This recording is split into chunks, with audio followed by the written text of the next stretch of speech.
Good afternoon, everybody. Welcome to today's event. My name is Simon Hunter, and I'm going to be your host for the next 40 minutes. So let me start by thanking our sponsors, M2M Connectivity, Sierra Wireless, and Arc Group for making this webinar possible. As a Sierra Wireless company, M2M provide IoT expertise and technology that helps power industries, improve lives, and paves the way for the next generation of wireless innovation. Our group is a leading digital professional services company with deep expertise in mobile, data and analytics, and cloud. Our group is also one of Australia's most awarded AWS premium consulting partners. So today we're going to be shining a light on the imminent transition to 5G and how established wireless technologies like digital twins can help mining and heavy industries pave the way for a more efficient and productive future. We're going to be looking at the unique opportunity digital twins present to ensure organizations are 5G ready. We're also going to be looking at how the 5G shift will depend on successfully integrating automation and data exchange. And finally, we're looking at how industry will need to draw heavily on the expertise of IoT architects and solution providers to realize 5G's potential and to plan their own transition. To do this, we have two experts joining us today, James Litchens from Arc Group and Benoit Tournier from Sierra Wireless. Our agenda is quite simple, and it's split into three parts. First, James is going to look at the role of digital twins and share his views on integration and strategy. Then Benoit will look more closely at the broader 5G environment and Sierra Wireless's Octave platform. Finally, we'll be opening up our Q&A session, which will last about 20 minutes, and we'll deep dive into your questions about technology, integration, 5G, and digital twins. We really want this to be an interactive session, so please submit questions as we go. You can do this by using the toolbar on the right. We're also going to be using an audience survey feature, and you'll see these pop up during the webinar. So just complete these as we move through. So to kick things off, I'd like to ask James Litchens to join the stage. Hi, Simon. Thank you very much. Hi, everybody. So I'll just share my screen to get started. I'll just starting off, a bit about digital twins. Consider digital twins. It's essentially still a growing buzzword. It means a lot of things at the moment. It's actually been around a long time. It was invented by NASA back just over 50 years ago in April 1970. So it's at 51 years ago. With the, let's call it a very memorable Apollo 13 mission, where it was potentially quite disastrous. And while the world held essentially their collective breaths, the engineers in Houston had a replica of the craft of where all the things and issues were going wrong. That replica allowed them to be able to try out different solutions. And in that example, in that case, the extreme of solutions, where there's some famous quotes about actually forcing square pegs in round holes and trying things in very interesting different ways. But having that replica of that bit that was in production allowed them to come up with solutions and then ultimately pass on life-saving instructions to the crew that got them back safely to Earth. Now, in today's world, we see digital twins as the next evolution of Internet of Things. It's a digital model of a physical object, process, or whole system. And it focuses on bringing disparate data streams together and doing intelligent modeling and understanding to make something of it and bring it to a new stage and get something better out of it at the end. The consumption of it can take a number of forms. So digital twins can be as simple as just simplified dashboards with charts and just real-time views and understanding how things are progressing. We can also go to the other extreme of fully immersive 3D augmented reality models using the latest gadgets like Microsoft's HoloLens. These digital twins are predominantly used to monitor, to interact with, to forecast the future based on past and present data, or to simulate things to understand what would happen if a change was to be made without impacting what's already happening in production. And that then means that the purpose of the digital twin for most organizations, at the moment at least, is to focus on extending asset life, to be able to manage things, manage areas remotely, especially in extreme environments, to be able to improve decision-making and overall efficiency, and also to be able to test change without impact. Now, I realize I'm essentially preaching to the choir. In the mining and heavy industries, you're all already so well advanced in the digital twin space. Your long-term investments to date are now playing core roles in your real-time operations centers. So rather than we just talk about a basic digital twin model, perhaps we can talk about applying data science to get the most out of the digital twin. So our data science team have been working with a large coal mining operation in Australia. They joined the team to essentially help further advance a model to get the most out of a digital twin. In this area of Australia where the mining was occurring, there are pockets of methane that existed in the geology. Hitting these pockets causes a release of methane during operations, and it's quite problematic. The impact can be as small as just pausing operation while the methane is vented, but the impact can actually be a lot more severe, even causing exploding drill bits, which obviously involves retracting it and replacing it, but ultimately just always causing an element of downtime anytime these methane pockets are hit.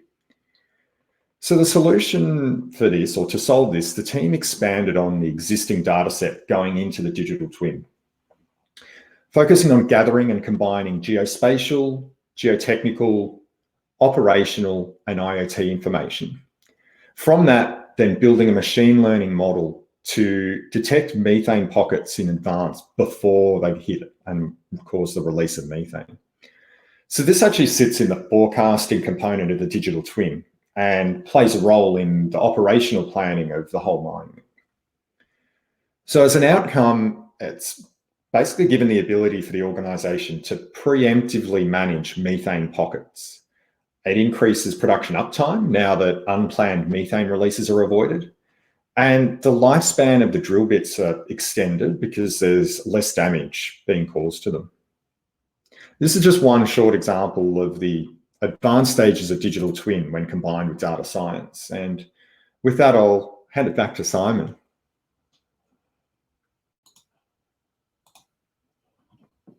Before you go, I'll just, it's a long time since Apollo 13. We're still talking about this technology now. So adoption appears to take a long time. Is there any sort of views on that? Look, essentially, it's kind of like with the digital twins or the IoT in the early stages, where at one stage there were a lot of different platforms, or firstly custom platforms, then different platforms, and then those elements has meant that the introduction of it was kind of very targeted and bespoke, and it was big commitments, big investments that wouldn't necessarily talk to everything else and things like that. Now, obviously with IoT, as we're talking, Benoit will talk soon with Octave, the sort of unification of different platforms that make it a lot easier to get in and be able to adopt it. The same thing with digital twin with different providers like Azure and AWS providing digital twin platforms on their own standard ecosystems that are used by the majority of companies around the world. Those sorts of things meant that, yeah, although there's sort of bumps in the adoption process, it's able to speed up and adoption is allowed to go a lot faster. Obviously, this industry, though, of mining and heavy industry, is a bit unique in that digital twin has already played such a strong role in delivering business benefits of increased performance and operational efficiencies that adoption has been a lot earlier, and they've been the early adopters as opposed to some other industries. Great, great. Thanks, James. We'll see you next on the Q&A panel. I'd like to now invite Benoit to join us to talk a little bit more about the 5G environment we're in today. Thanks, James. Yes, nice to be with you guys. Just to follow up on your last question, James, I'd like to say that in early stage, very early stage, the digital twins have been adopted widely in development phase. It's more recent that it has been adopted in production, indeed. And this is really the scope of IoT for digital twin in production, is to give live to your digital twins. Now, if you want to build a live replica of your asset to get actionable insights in production or in operation, be able to predict what could happen and act without any delay on your physical asset, then you need to connect your ecosystem. And so this is where IoT enter into this game. So let's speak a little bit about IoT and 5G. And I'd like to share my screen to elaborate a bit on that. So let's start first with a summary of the main evolutions coming up with 5G and what will be the main benefit for your applications. So you may have heard that 5G will bring a record speed, but this might not be the main innovation for mining applications indeed. 5G will bring three other important benefits for the mining industry. First, a lower latency, enabling almost real-time application from device to cloud or cloud to device. This comes with the 5G new radio, what we call millimeter wave or sub-6 GHz standard, which can reduce latency to 1 millisecond from 30 milliseconds in 4G. So this will enable applications such as autonomous vehicles or real-time video analytics. The second benefit will be higher density and capacity to bring more sensors and devices to the same cell. So this will come definitely with 5G LPWA. The third standard, which will bring as well the third benefit of low power consumption, which might be even more important for you. This will enable applications such as remote monitoring of excavators, pumps, valves, actuators, and sensors deployed on site, usually running on battery with limited battery capacity. So on the left chart here on this slide, you can see that there are three different flavors of 5G which have been standardized. So the 5G millimeter wave, the 5G sub-6 GHz, and the 5G LPWA. Each of them can achieve different type of bandwidth and latency. So today, we can say that most of the mobile network operators focus on broadband consumer applications, and therefore communicate widely on a 5G millimeter wave standard, which requires new network infrastructure and new devices, as you can see on this chart. This will take time, and mobile network operator communicate some great progress in terms of percentage of households covered with this 5G new radio. If you are looking for massive IoT for the mining applications with low power consumption, the good news is that you don't need a new hardware device. You don't need any new network cell deployment from a mobile network operator. This just requires a new firmware upgrade of your devices. So you can start already now with 4G LPWA enabled devices and upgrade to 5G LPWA when it will become available. So there is no reason to delay your digital twin project. Actually, it will be future-proof if you start right now with 4G LPWA solutions. So let's have a look to a future-proof solution. Let's keep this example of a mining excavator or pumps or valves operating on a mining site. On this slide, you see that the mining site manager, who is using already a wide range of cloud applications, for example, on SAP, on Microsoft Azure, will have the willingness to fuel these applications with real-life data. So his digital twin application should be connected through Cloud API to other systems to retrieve business or technical data related to this asset. For example, when it has been purchased, when it has been installed, which maintenance plus is associated to it.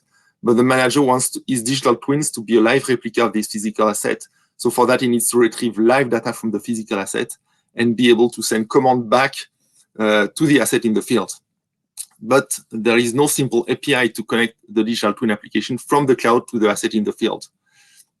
So how do you do that? You may think that it's complex to bridge the gap between the operating technology and the IT, the information technology in the cloud on the right. Actually, you're right, it's complex, but fortunately, CRLS can help to fill the gap with an all-in-one device-to-cloud solution, including global connectivity on low-power cellular networks. So CRLS is well known in the IoT industry as a company providing cellular IoT devices for more than 25 years now. But CRLS is as well a full MVNO, providing global connectivity services to millions of assets operated all around the world. And we are now in a position to integrate securely together devices, connectivity, and cloud with deliver with this Octave all-in-one IoT solution. So the purpose of Octave is really to let OEM and enterprise securely extract, orchestrate, and act on data from their equipment to their cloud infrastructure. Octave is based on a distributed engine running at the edge on the left part of the slide and in the cloud on the right. So with the engine running at the edge, actually OEM developer can define which protocol to use to extract the data from the asset, decide which data to process and store at the edge, and when it should be uploaded efficiently to the cloud, or which alerts to send directly to the cloud. With the engine running in the cloud, OEM developer can define which data should be sent to which application in the cloud, which command needs to be sent back from the cloud to the device, for example, to change the asset's mission profile in the field from this live replica. Octave is a flexible tool that OEM IT developer can easily use in their integrated development environment. So this is, for example, using a JavaScript engine to write the rules to process the data at the edge or in the cloud. All this securely from the edge to the cloud. So what is unique about this all-in-one IoT solution is that it gives you the capability to securely connect to your asset through a digital API from anywhere in the world. To achieve this, Octave includes device, cellular connectivity, and cloud connectors or API to various cloud vendors, such as Microsoft Azure, AWS, GCP, or some others. So with Octave, you get access to a secured, flexible, and global IoT infrastructure, so you can focus on your data, accelerate your development, and scale your deployment. So as a summary, you can start now with Octave as an IoT solution to connect your asset to your digital twins and orchestrate the data from the field to the cloud. With Octave, you get a future-proof solution, which is simple to use for any cellular IoT project, scalable globally on cellular networks from 2G to 4G LPWA and 5G LPWA soon, and secured from the device to the cloud. So let's take a concrete example now in the mining industry with this example of groundwater extraction. Presence of groundwater can impede or even completely halt the productivity of a mine, since water that accumulates at the bottom of the mine can interfere with the extraction of minerals and prevents access to the ore. So to get water out, mining companies typically use massive dewatering pumps rented from a third-party supplier. But because it's hard to predict when they might hit groundwater, most of mining companies keep dewatering pump on site in preparation for their unknown. Some days the pumps are completely not used, and other days the pumps are in continual use. Paying a daily rate for equipment that is not actively being used can be perceived as an unnecessary expense for the mining company. So to address this perception and make the rental services more attractive to their mining customers, one Australian equipment provider proposed moving from a simple daily rate to a more sophisticated pricing scheme with charges based on time rented equipment was actually in use. To develop a solution for tracking pump usage and thereby enable this time-based pricing scheme as well as preventative maintenance, the company approached industrial automation, specialists in IoT-driven automation and control, which selected Sierra to connect the pumps, orchestrate the data from the device to the cloud, and deliver this technology as a strong enabler. With Sierra IoT solution, industrial automation reduced its development time with device pre-integrated to the cloud and simplified its deployment with centralized fleet management platform and API. So that's a key example of using IoT to fuel digital twin with real-life data, actually. Now I'm happy to open the floor to your questions, and back to you, James. Benoit, just hang in there for a second. I should say you probably recognize that Benoit doesn't have an Australian accent. He's actually broadcasting from Paris in lockdown. Benoit, just before we go into the Q&A, you mentioned 3 key benefits, and they were lower latency, higher density, and low power. With the advent of 5G and eventually when it is more widely adopted, which of those 3 will be sort of more unlocked, I guess, for the mining industry, or is it just a case of choice and customization depending on customers' needs? So actually, it will really depend on the customer needs. So the applications which require low power and deployment at scale can basically start today already with 4G LPWA. Applications which will require really low latency, such as 1 millisecond that I've mentioned on the first slide, here will get really benefit of the 5G millimeter wave technology. Today, this latency will be reduced from 40 milliseconds in 4G to 1 millisecond in 5G. So this will really enable autonomous vehicle applications which need to report video stream, for example, in real time to operation centers. However, today, most of the autonomous vehicle applications that we see are completely standalone without any real-time reporting to the operation center, meaning that the lidars, radars, and sensors which are around the vehicle are able to provide real-time data at the edge in the vehicle, and the vehicle will be able to take action in real time without any further delay to wait potential commands from the cloud to the device. Okay, so today, even the really demanding application such as autonomous vehicle have not to wait, shall not wait the 5G millimeter wave to start. The 5G millimeter wave will really bring an additional layer of services to this type of applications. Okay, great. Thanks, Benoit. I'll now invite James back to the stage, and we'll kick off our Q&A. So just a friendly reminder, you've got access to 2 experts today who can answer a range of questions around 5G, digital twins, mining, and Sierra Wireless's Octave solutions. So please submit any questions you have using the toolbar on the right.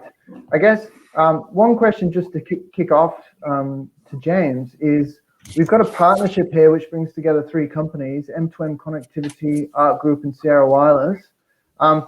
Why and how has that come about?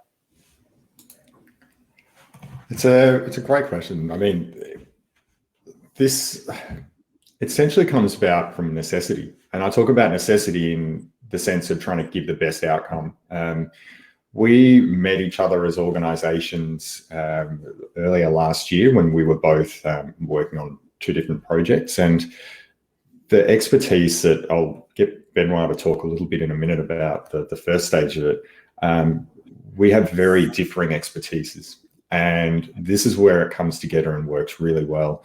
In fact, what I might do is let me just dig up a slide. Benoit, do you want to talk about the first stage of the connectivity, the devices and the data getting into the cloud? Yeah, so in this picture, CROLS is really an enabler. So we provide the technology to fuel the digital twin with real-life data, with real-time data. So this is really our scope to bring this live data to the digital twin. As I was mentioning, at the very early stage of the digital twin technology, digital twin was just model, replica of the physical asset, which were used to develop and qualify the asset before entering in production and putting the asset in operation. Now we need to give real time, to feed real time data within this replica to make it actionable, and this is where the IoT comes into the game. So CROLS mandate in this landscape is really to provide the key components of the IoT infrastructure and operate this IoT infrastructure. So we provide the devices, the connectivity, and the smart connectivity to connect to any cellular network in the world. And we manage this global IoT infrastructure from the device to the cloud API, so that system integrator and IT managers can easily connect to their assets through API, through cloud connectors. And this is really where we hand over to Arc for this complete understanding of the global ecosystem and all the cloud applications which need to be connected together. So James, I leave you the floor on this slide to step in this project. Fantastic. So yeah, it's, as you can see on the slide, it's Benoit saying that basically our partnership covers the end-to-end role and goal of the digital twin, and Sierra Wireless's skill is the IT devices and that connectivity piece. M2M are actually getting all that data connected up into a cloud, regardless of what connectivity is like in that situation. They can do that. And then that allows us from an Arc Group perspective to do the other end that we're skilled and really experts at. Two parts of our business. One is around data science. So really working with the data and getting the most out of it to use it for forecasting, predicting, really advanced models. And then the other side of another part of our business is around user interface design and app builds. And what I'll use as an example there, it sounds a bit unrelated, but one of our sides of our business is around building mobile apps. And so we build some of the most used mobile apps around Australia, from all sorts, from banking apps through to internal apps, through to shopping apps, through to everything. And through all of that, we have a really strong understanding of how user experience plays a role in getting the best outcome for the end user and also the business. So bringing that data that is now in the digital space, understanding it, pulling it apart, manipulating it to get the findings and the forecasting and other situations out of it, and then presenting that back in ways that actually helps achieve the outcome that you're after, whether it's improved efficiency, whether it's just improved safety on site or pieces like that. And so we play the digital role. Fantastic. Thanks, James and Benoit. But we might turn back to 5G. It's right up there on the title of our webinar, so I don't want to miss out on it too much in the discussion. Maybe focus a little bit on the promise versus the reality. So I've seen stories in China, in Shandong, of 5G being deployed in mine sites. Octave recently, I think it was 1 or 2 weeks ago, achieved 10 GPS at a site in Brisbane. 5G holds great promise, but what do you see as a reality for companies and the people we have on the call today of the adoption of 5G? When's it going to happen? Is the reality is it being exaggerated, I guess? Give us the reality. Yes, so I think the question is more for me in that case. You're right. Optus did some publication last week or 2 weeks ago concerning the achievement of a speed, a record speed of 10 gigabits per second from the data concentrator to their cloud. Actually, in terms of deployment, as I was mentioning, most of the mobile network operators communicate heavily on the deployment of the 5G millimeter wave, which will provide this record speed. So actually, if we focus on your market in Australia, Optus has currently more than 1,200 5G sites and covering 830,000 households in Australia. Telstra has more than 2,000 5G sites, now covering more than 41% of the Australian population. So as you can see, a nice share of the household which are covered. So this will nicely serve the consumer applications, so the video streaming applications, and maybe the more demanding industrial application that I was mentioning, so autonomous vehicles or real-time video streaming of condition monitoring in an industrial site. So for that, you may need this 5G millimeter wave with very high latency and very low latency and very high speed. So this will take time, I would say, to be deployed to reach the 100% share of the household. This will take even more time to cover the whole country, which is required when you speak about IoT projects. So you do not want to touch people, but you want really to touch the small things and sensors which are deployed all around the country. So for that, you will need even more time.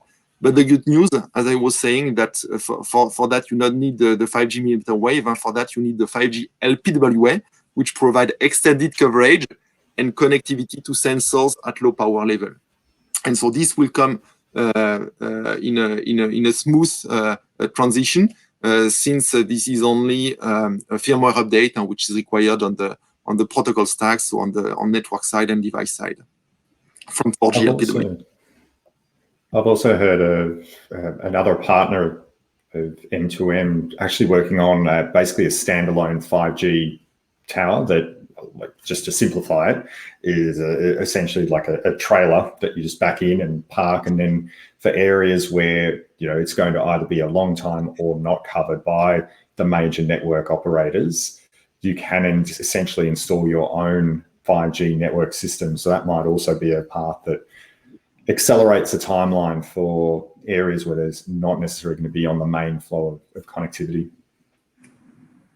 Okay, thanks, guys. James, just going back to your presentation a little bit, digital twins have required significant investment. Does that mean, because you referenced this in your presentation, that they're limited to real-time operation centers? Look, I mean, certainly for mining, mining explicitly has been investing into it for quite a long time. And so in those, especially the early days of digital twins, a lot of it was custom, like I was saying. So there is heavy investment to go and build and grow out there. Now with the Azure AWS platforms offering their digital twin elements that you can just basically pay on a consumption basis, you're not even putting half of that infrastructure in place. Much lower cost sensors, much more reliable connectivity, much easier ways to get everything up into the cloud. It doesn't have to just be limited to those really core, biggest impact on the bottom line parts of the business. It can be focused on other areas as well. So I would suspect that, say, a mining company today rolling out a digital twin will be rolling it out slightly differently, in fact, quite differently to how it would have been done 5 years ago, 2 years ago, 10 years ago. And so now it is able to absolutely look at other areas be it from the environmental regulation reporting, so whether it's water quality monitoring, effluent, understanding that and actually making that a core part of the reporting, even down to supply chain management. So whether that's the container tracking for getting your parts into and from different locations, or down to other elements of the supply chain process and understanding which parts on which process are where and how to move them around and shuffle and change all of that. Those sides of building that into digital twins now is much more straightforward and does not need anywhere near the significant level of investment it used to use. Okay. James, well, I mean, a lot of people might be thinking, well, it always comes down to money and investment. So what do you guys say when you're asked, how much is it going to cost us to get a digital twin that can help us be 5G ready? Sure. So I think the first step is to focus on what the core business case is, to choosing what the rationale for that digital twin is. Because when you put it in place, one of the big things that we see often happen is it becomes super complex. The idea of the potential promise and the future state of digital twin, the excitement grows and then goes, oh, well, we can look after this, we can focus on that with it. And then all of a sudden it becomes a huge investment, multi-year strategy. The reality is the platform is essentially the platform. It's needed no matter what. But you can get going, and we had a slide up just before around how Sierra Wireless and M2M and ARC work together through a 4-phased approach. We can use that 4-phase approach to deliver and focus on one business case for only about $50,000 Australian. And that, setting it up and getting it running at that level, can give a return on investment, demonstrate the need for digital twin in that other area. If, say, for example, that might be the supply chain outside of real-time operations. And then it's also built the platform to then grow and expand. So the business case to go and put further investment in it is a lot easier from the organization, and the groundwork, the infrastructure is already there.